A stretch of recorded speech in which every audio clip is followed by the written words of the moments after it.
that the altar must make way for a successor.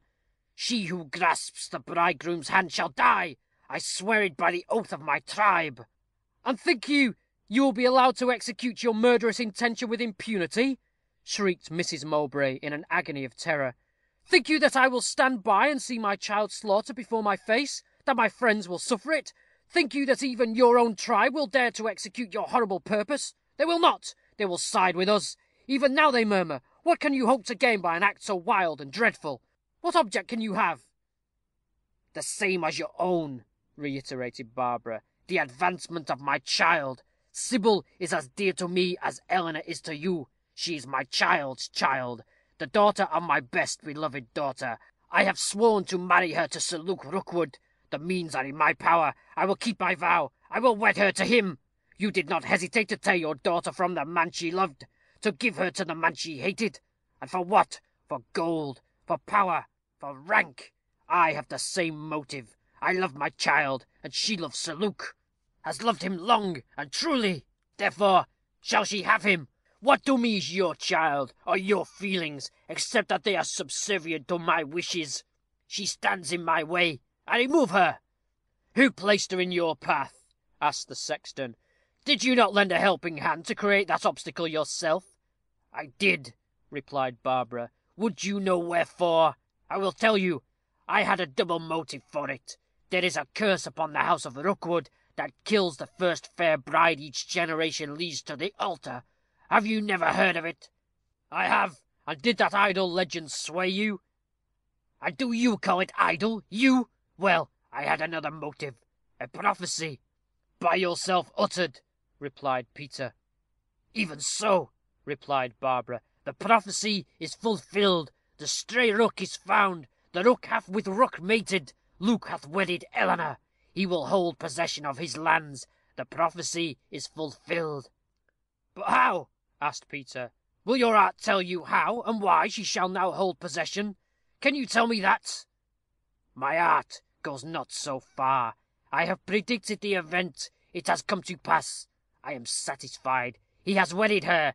Be it mine to free him from that yoke." And Barbara laughed exultingly. The sexton approached the old crone, and laid his hand with violence upon her shoulder. "Hear me," cried he, "and I will tell you that which your juggling art refuses to reveal. Eleanor Mowbray is heir to the lands of Rookwood. The estates are hers. They were bequeathed to her by her grandsire, Sir Reginald." "She was unborn when he died," cried Mrs. Mowbray. "True," replied Peter, "but the lands were left to your issue, female, should such issue be born."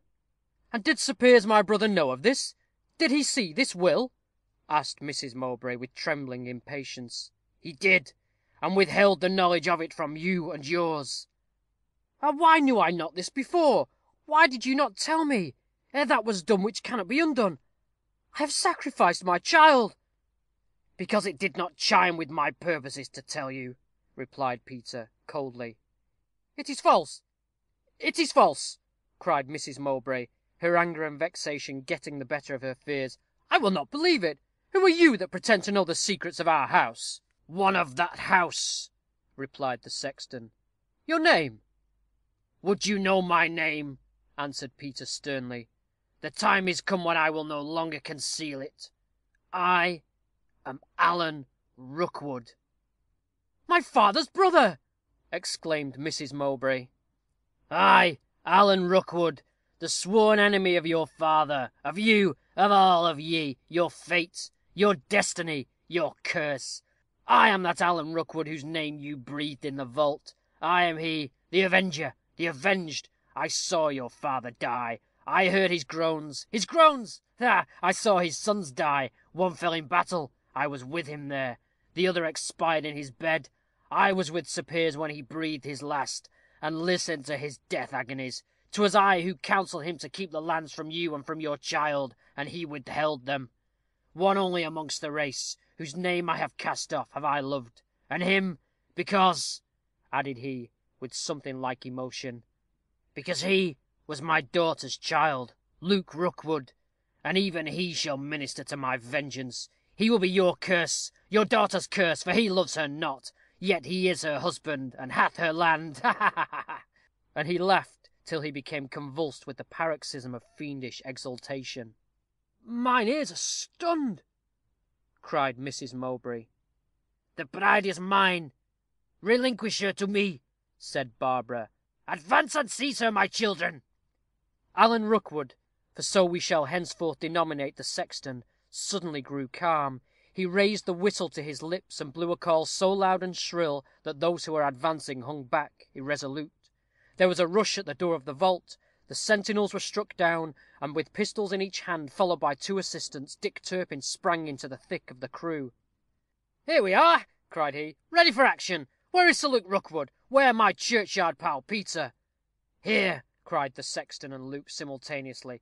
"Then stand aside," cried Dick, pushing in the direction of the sounds, and bearing down all opposition. "Have a care there. These triggers are ticklish. Friend or foe, he who touches me shall have a bullet in his gizzard. Here I am, pal Peter, and here are my two chums, Rust and Wilder. Cut the wid." "Have we license to pass scatheless now?" asked the sexton, "or shall we make good our way?" "You shall not pass," cried Barbara, furiously. "Think you to rob me of my prey? What cowards! Do you hesitate? Aha!" "Kindle the torches," cried several voices. "We fight not in the dark." A pistol was flashed. The torch again blazed. Its light fell upon a tumultuous group. "Seize the bride!" cried Barbara. "Hold!" exclaimed a voice from the altar. The voice was that of Sybil. Her hand was clasped in that of Luke. Eleanor had fainted into the arms of the gipsy girl, Handassah. "Are you my bride?" ejaculated Luke, in dismay. "Behold the ring upon my finger. Your own hand placed it there." "Betrayed!" screamed Alan, in a voice of anguish. "My schemes annihilated, myself undone, my enemies triumphant, lost, lost, all is destroyed, all." "Joy, joy!" exclaimed Mrs. Mowbray. "My child is saved." "And mine destroyed," groaned Barbara. "I have sworn by the cross to slay the bride, and Sybil is that bride." End of chapter 11, book 3.